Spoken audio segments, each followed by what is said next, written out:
This man is one of India's most popular yet most controversial prime ministers. This is Narendra Modi, and he's often accused by his critics of being a divisive figure who has promoted Hindutva, which is the belief that India should be a Hindu nation. This political ideology promotes a national identity which is rooted in Hindu culture and history, and for reference, India has a Hindu population of over 960 million people.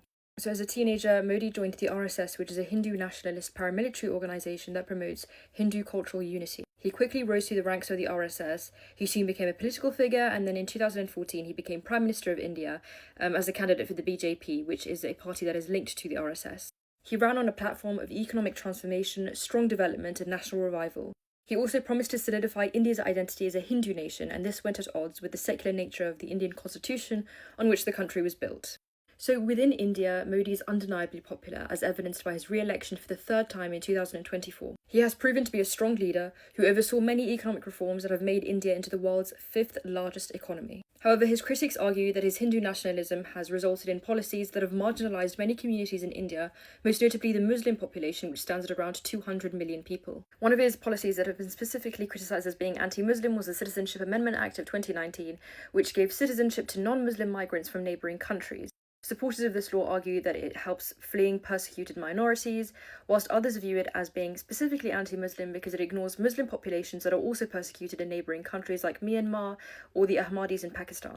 Also, under Modi, there has been a rise in inflammatory rhetoric against minority groups, even by himself. So in one of his rallies, for example, he warns Hindu women that voting for the Congress party, which is the opposition, would mean that they would remove their gold and redistribute it to Muslims.